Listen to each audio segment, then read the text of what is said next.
Hi everyone, welcome all to my YouTube channel. आज की इस वीडियो के अंदर मैं आपसे बहुत ही इम्पोर्टेंट टॉपिक के बारे में डिस्कस करने वाली हूँ, how to start your UPSC preparation.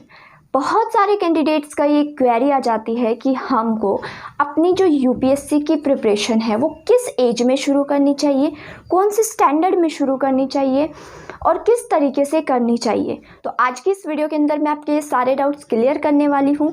इस वीडियो में हर एक कैंडिडेट्स के डाउट क्लियर होंगे, फिर चाहे आप अपने स्कूल लाइफ में हो, कॉलेज लाइफ में हो, वर्किंग प्रोफेशन में हो या फिर हाउसवाइफ हो। मोस्ट ऑफ द कैंडिडेट्स जो है वो हाउसवाइफ्स होती है या उनका वर्किंग प्रोफेशन होता है कि 9 to 5 जॉब भी करनी है और साथ में प्रिपरेशन भी करनी है। Then how to manage both things. ठीक है, तो यही सब आज की इस वीडियो में होने वाला है एंड आई गारंटेड यू कि अगर आप इस वीडियो को विदाउट स्किप किए हुए एंड तक देखते हो देन आपको कोई और वीडियो देखने की ज़रूरत नहीं पड़ेगी। So let's start. 8th standard से यदि हम लेके चले, वैसे बहुत सारे स्टूडेंट ऐसे भी हैं जो 6th क्लास से 7th क्लास के ये पूछते हैं कि IAS कैसे बने, हमें IAS बनना है, IPS बनना है, हम उसकी प्रिपरेशन कैसे करें, कौन सी बुक्स पढ़ें। लेकिन हम यहाँ पर आज बात करने जा रहे हैं 8th स्टैंडर्ड के जो भी स्टूडेंट्स हैं जो ये सोच रहे हैं कि हमें IAS बनना है, तो हम प्रिपरेशन कैसे स्टार्ट करें। आज की जो जनरेशन है वो पहले से ही सोच के बैठी है कि हमको लाइफ में करना क्या है। देन उनको और कुछ प्रेशर भी ऐसे हो जाते हैं कि फैमिली प्रेशर हो, पेरेंट्स प्रेशर हो, कि उनको पहले से बोल देते कि तुम्हारा ये गोल है और तुमको ये अचीव करना है, राइट। तो बात करते हैं 8th स्टैंडर्ड की या 9th स्टैंडर्ड की।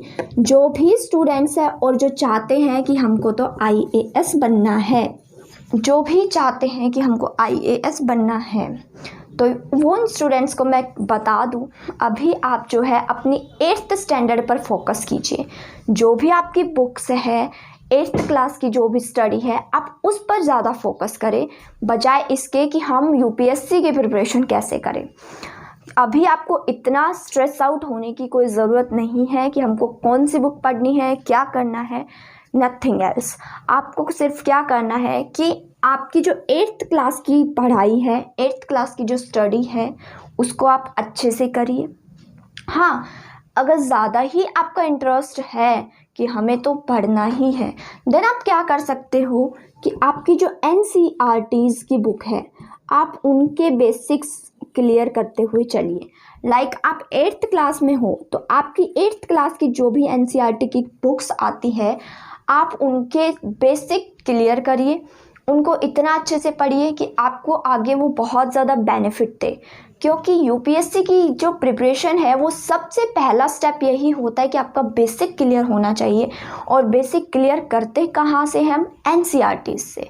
जब हम ग्रेजुएशन में चले जाते हैं, हम जब सोचते हैं कि हमें यूपीएससी की प्रिपरेशन करनी है, देन हम क्या करते हैं, हर कोई जो भी IAS IPS बना है, उनकी जो स्ट्रैटेजी रही है कि उन्होंने कौन सी बुक्स पढ़ी, सब पहले प्रेफर करते हैं कि आप NCERTs पढ़िए 9th to 12th या 6th to 12th। 9th से 12th तक NCERTs उन लोगों के लिए प्रेफर होती है जिनके पास समय कम होता है या जिनका बेसिक थोड़ा स्ट्रॉन्ग होता है। देन क्या देते हैं कि 9th to 12th आप NCERTs को कवर करिए। लेकिन यदि आपके पास टाइम है तो अपनी इस जर्नी को एंजॉय करते हुए आप पढ़ो, अच्छे से बिल्कुल बेसिक से क्लियर करते हुए चलो, ताकि आपको कोई प्रॉब्लम ना हो। क्योंकि NCERTs की जो बुक है वो बहुत ही ज़्यादा हेल्पफुल होती है आपके इंटरव्यू टाइम पर भी। तो आपको क्या करना है, 8th की NCERTs बुक पढ़नी है, बहुत ही अच्छे से पढ़नी है, बिल्कुल फोकस होना चाहिए कि आप इसको बहुत अच्छे से कवर करो। बुक्स भी आपको सारी नहीं पढ़नी है, आपको सिर्फ 4 बुक्स पढ़नी है अपनी, ज्योग्राफी की, हिस्ट्री की, इकोनॉमिक्स की एंड पॉलिटी की। आपको इन 4 सब्जेक्ट्स को ही अच्छे से कवर करना है, क्योंकि ये 4 सब्जेक्ट ही ऐसे हैं जो आपके बहुत ही ज़्यादा काम आते हैं। मेंस के अंदर जो आपका एग्ज़ाम होता है उसके अंदर काम आते हैं। तो आपको अपनी NCERTs अच्छे से कवर करते हुए चलनी है। इसी के साथ सेकंड चीज़ आपको मैं बता दूं, यदि आप स्टूडेंट लाइफ में हो, 8th क्लास हो गई, 8th से लेकर आप 10th तक के स्टूडेंट हो, तो ये चीज़ आप ज़रूर फॉलो करिएगा कि आप अपनी जो स्टडी अभी चल रही है जिस भी क्लास की, अगर आपका सच में ही डेडिकेशन है कि आपको यूपीएससी ही करना है, देन आप अपना बेसिक बिल्कुल क्लियर करते हुए चलिएगा। क्लियर है।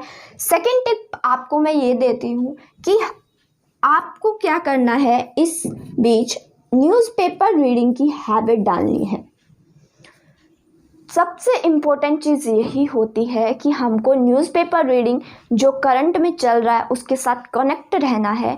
तो आप अभी इस एज में अगर आकर सोचा है कि स्टार्ट करना है, तो आपके लिए ये दो चीज़ें भी बहुत ज़्यादा बेनिफिट देगी कि आप अपने एनसीईआरटीज़ कवर करते हुए चलो और साथ ही अपनी न्यूज़पेपर रीडिंग हर रोज़ एटलीस्ट 30 मिनट आप न्यूज़पेपर रीडिंग करो।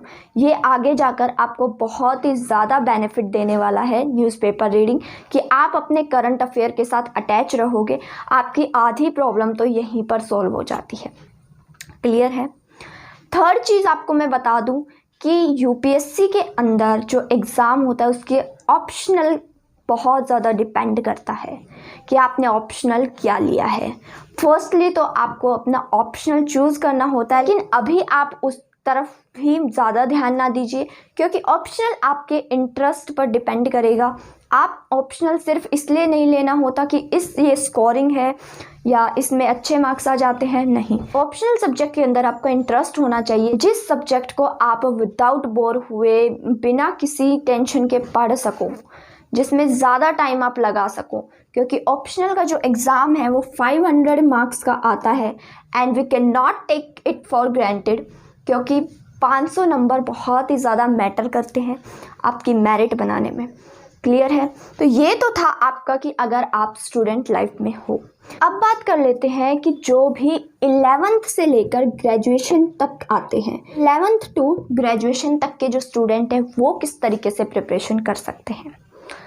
11th में आकर आपने सोचा कि हमको IAS करना है, अभी भी आपके पास 3 से 4 साल का समय है कि आप अपनी प्रिपरेशन अच्छे से कर सकते हो। देन आपको क्या करना है कि जो आपका 11th 12th की बुक्स चल रही है उनको तो अच्छे से कवर करना ही करना है। क्लियर है। 11th 12th में आपको अपनी बुक्स पे फोकस करते हुए चलना है। इसी के साथ आपको ये चीज़ फाइंड आउट करनी है कि आपका इंटरेस्ट किस सब्जेक्ट में ज़्यादा जा रहा है। सबसे पहले आपको क्या चीज़ करनी है, अब आकर कि यूपीएससी का सिलेबस देखिए। यूपीएससी के सिलेबस कितना है, क्योंकि जो कैंडिडेट्स हैं वो प्रिपरेशन करना शुरू कर देते हैं लेकिन उनको यही नहीं पता होता कि सिलेबस के अंदर है क्या। तो सबसे पहले आप अपना यूपीएससी का सिलेबस देखिए कि आपका कितना सिलेबस है, किस तरीके से आपको पढ़ाई करनी है। पहली टिप आपके लिए यही रहने वाली है, न्यूज़पेपर रीडिंग।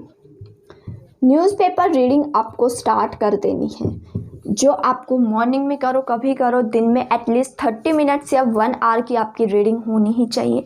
न्यूज़पेपर रीडिंग आपको यहाँ पर करनी है और साथ ही अपनी एनसीईआरटीज़ कवर करते हुए चलनी है। 11th 12th की आपकी स्टडी भी मैटर करती है, क्योंकि आपको 11th 12th भी अच्छे मार्क्स से स्कोर करनी होती है।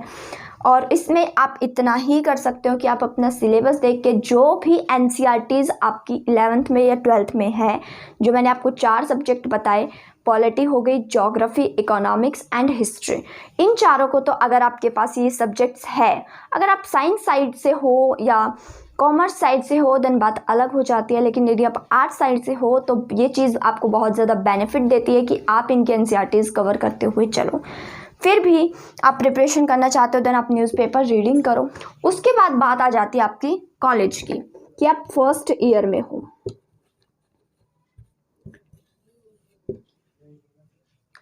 फर्स्ट ईयर में हो, सेकंड में हो या फाइनल में हो, जो फाइनल ईयर के स्टूडेंट्स हैं और सेकंड ईयर के स्टूडेंट हैं उनके पास तो ज़्यादा समय नहीं बचता।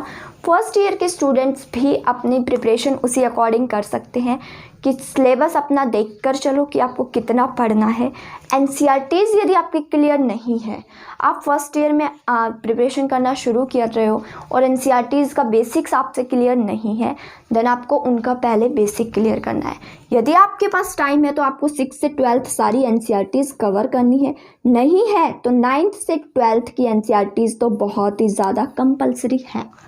क्लियर है? 9th से 12th तो एनसीईआरटीज़ आपको कवर करनी ही है और उसी के साथ आप अपने नोट्स मेकिंग करते हुए चल सकते हो। वैसे फर्स्ट ईयर तक के स्टूडेंट को नोट्स की अभी ज़रूरत नहीं है, वो अपना बाद में जाके बना ले, अभी अपना बेसिक क्लियर करे, क्योंकि आगे इसमें आपको बहुत ही रिवीजन करना पड़ेगा। तो आप नोट मेकिंग बाद में भी कर सकते हो, लेकिन यदि आपका इंटरेस्ट है कि आपको लिखना पसंद है या नोट्स मेकिंग करनी है, देन आप अपनी नोट्स मेकिंग करते हुए चलें। क्लियर है? तो 9th से 12th की एनसीईआरटीज़ आपकी क्लियर होनी चाहिए। और उसके बाद तो जो आपकी बुक्स आती हैं कि पॉलिटी के लिए लक्ष्मीकांत हो गई, फिर आईएएस की स्ट्रेटजी है, वो लगभग सबकी सेम होती है, सेम बुक चलती है। जो स्टैंडर्ड बुक्स है आपकी एनसीईआरटीज़ के बाद आप उनको पढ़ना स्टार्ट कर दीजिए, जो भी आपकी स्टैंडर्ड्स बुक आती है। क्लियर है? बात आती है अब सेकेंड ईयर और फाइनल ईयर के स्टूडेंट की। तो आपके पास ज़्यादा समय नहीं बचता कि अब आप अपनी प्रिपरेशन बहुत ही स्लोली तरीके से करो। यहाँ पर आपको क्या करना है, 6 से 7 मंथ तक आपको अपनी न्यूज़पेपर रीडिंग जारी रखनी है। न्यूज़पेपर रीडिंग के साथ आपको मैगज़ीन्स भी पढ़नी है। जो भी मंथली मैगज़ीन आती है वो आपको पढ़नी है। विज़न की आप ले सकते हो, जो भी मंथली मैगज़ीन है वो आपको ज़रूर कवर करनी है।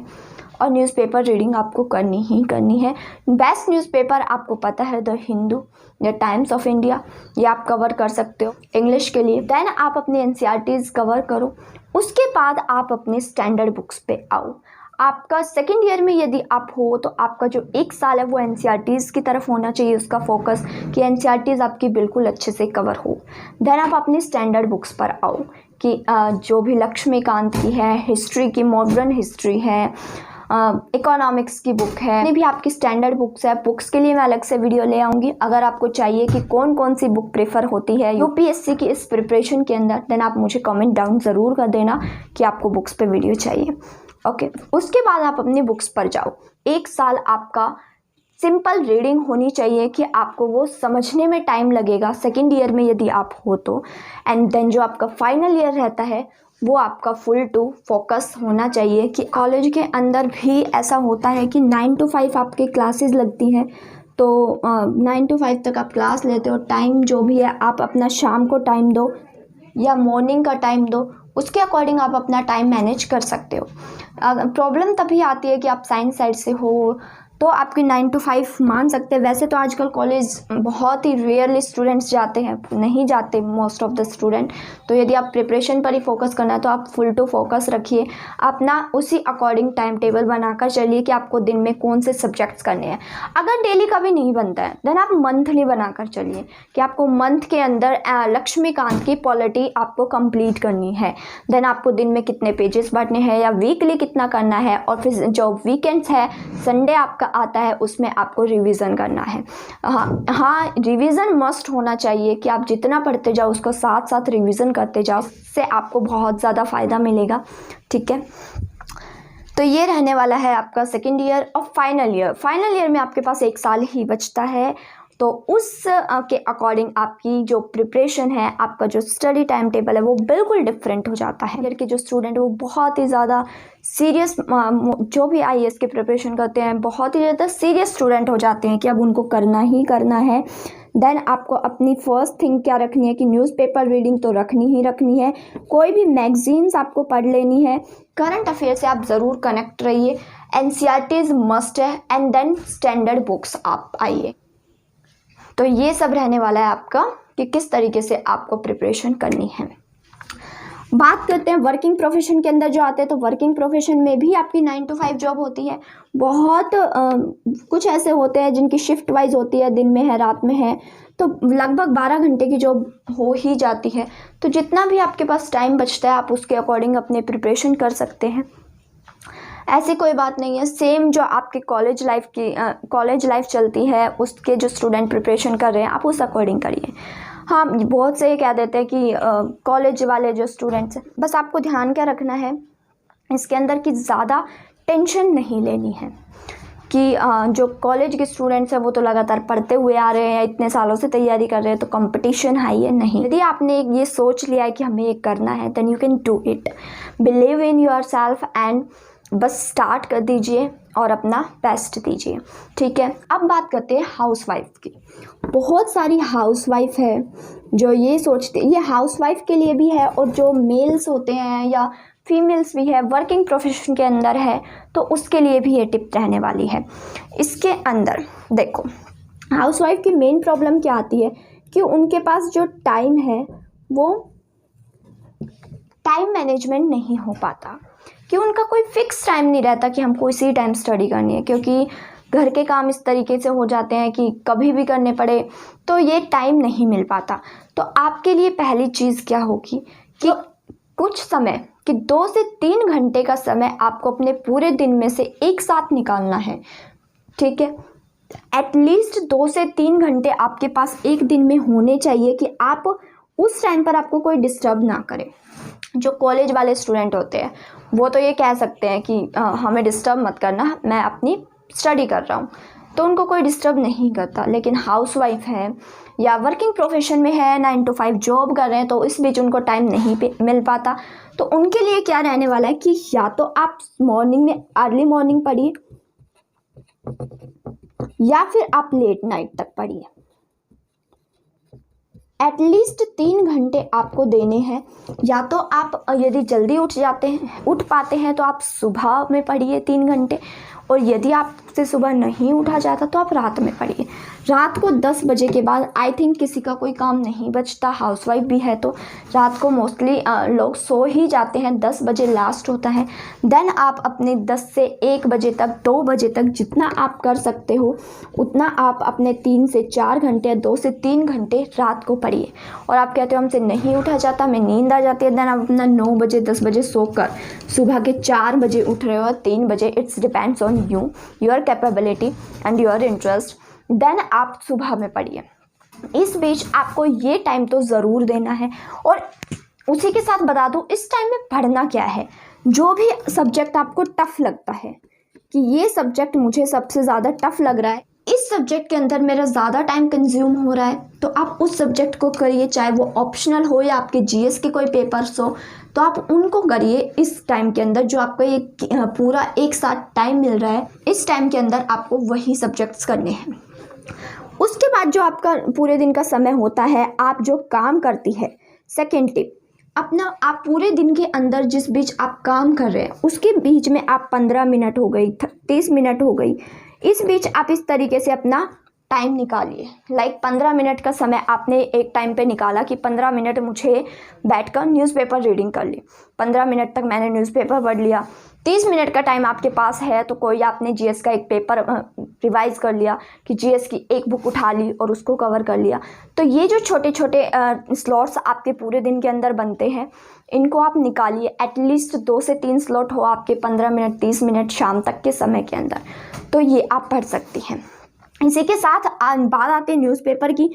तो न्यूज़पेपर यदि आपसे डेली कवर नहीं होते हैं हाउसवाइफ से, वैसे आप 15 मिनट ज़रूर दीजिएगा न्यूज़पेपर रीडिंग को, बहुत ज़्यादा बेनिफिशियल हो जाता है ये। फिर भी अगर नहीं हो पाता है तो आप मंथली मैगज़ीन ज़रूर पढ़िएगा। फिर विज़न की आप ले सकते हो, कुरुक्षेत्रा आप ले सकते हो, ये मैगज़ीन पढ़िए। या फिर आप काम करते करते यूट्यूब पर आजकल डेली करंट अफेयर्स आते हैं, आप उनकी वीडियो सुन सकते हो। जो भी डेलीज़ के करंट अफेयर आ रहे हैं, आप काम कर रहे हो, आपने वीडियो चला दी, कुछ ना कुछ माइंड में ज़रूर जाएगा, तो आप उस तरीके से भी करंट अफेयर को कवर कर सकते हो। देखो, मैं बार बार ये क्यों कह रही हूँ कि न्यूज़पेपर रीडिंग करनी है, करंट अफेयर करना है, क्योंकि ये जो चीज़ है ये बहुत ज़्यादा, न्यूज़पेपर रीडिंग, करंट अफेयर आपका बहुत ही ज़्यादा फ़ायदेमंद होता है यूपीएससी के अंदर। आपके इंटरव्यू हो, आपका एग्ज़ाम हो, बहुत सारी चीज़ें इससे रिलेट कर जाती हैं, इसीलिए सबसे ज़्यादा इम्पोर्टेंट रोल हो जाता है करंट अफेयर्स का, ठीक है। तो इस तरीके से आप कवर कर सकती है। और यदि आपसे मंथली भी नहीं हो रहा तो आप, मैंने कहा कि यूट्यूब पर वीडियो ज़रूर देखते रहिए, जितना भी आपको टाइम मिलता है आधा घंटा काम करते टाइम देख लीजिए। कि आप हाउसवाइफ के लिए तो ये इजी है कि काम करते टाइम आप देख सकते हैं कि कोई वीडियो चला ली तो कुछ ना कुछ माइंड में ज़रूर जाएगा। बाकी आप 365 डेज़ की जो ईयरली मैगज़ीन आती है आप उसको कवर कर सकते हैं, अगर आपसे मंथली भी नहीं हो रही है तो इस तरीके से आप इनको कवर कीजिए। बाकी फिर अपनी बुक्स पर आइए, NCERTs कवर कीजिए, सेम चीज़ें हैं। UPSC की प्रिपरेशन किसी के लिए डिफरेंट नहीं है, सबके लिए सेम है। हर एक अब तक जो भी IAS IPS बनते हैं, जो रिजल्ट्स आते हैं, हर एक की सेम स्ट्रेटजी रहती है, कुछ डिफरेंट नहीं रहता, सेम बुक्स लगी हुई है, वही बुक से आपको कवर करना है। साथ ही नोट मेकिंग ज़रूर करनी है ताकि आप उसको रिवाइज़ कर सको, क्योंकि इस प्रिपरेशन के अंदर रिवीजन मस्ट होना चाहिए। रिवीजन आपका ज़रूर होना चाहिए, विदाउट रिवीजन कुछ नहीं होने वाला। तो रिवीजन अपना साथ साथ वीकेंडली करो, मंथली करो, रिवीजन आपका होना चाहिए। और सबसे मेन चीज़ इसमें आ जाती है कंसिस्टेंसी। कम पढ़ लो लेकिन कंसिस्टेंट होकर पढ़ना। भले ही दिन में 2 घंटा पढ़े, 3 घंटा पढ़े, लेकिन कंसिस्टेंट रहना है, डेली पढ़ना है। कंसिस्टेंसी ज़्यादा ज़रूरी है। मैटर नहीं करता कि कितनी क्वांटिटी में आप पढ़ रहे हो, मैटर करता है कि उस चीज़ की क्वालिटी कितनी है, कि आपने किस तरीके से पढ़ा, आपको वो समझ आया या नहीं, वो चीज़ मैटर करती है। तो ये थी आपकी प्रिपरेशन कि किस तरीके से करनी है, कब करनी है। आई होप आपको सब क्लियर हो गया हो। अगर आपको बुक से रिलेटेड डाउट हो या UPSC से रिलेटेड कोई भी डाउट हो, किसी भी चीज़ से रिलेटेड, तो आप मुझे कमेंट करके ज़रूर बता देना। और वीडियो पसंद आई हो तो भी मुझे कमेंट ज़रूर करना, ताकि मुझे भी मोटिवेशन मिल सके, मैं आपके लिए और इस तरीके की अच्छी वीडियो ला सकूं। चैनल को सब्सक्राइब करके बेल आइकन ज़रूर प्रेस कर लो, ताकि सबसे पहले आपके फ़ोन पर नोटिफिकेशन आ जाए मेरी वीडियोस की। Thank you for watching.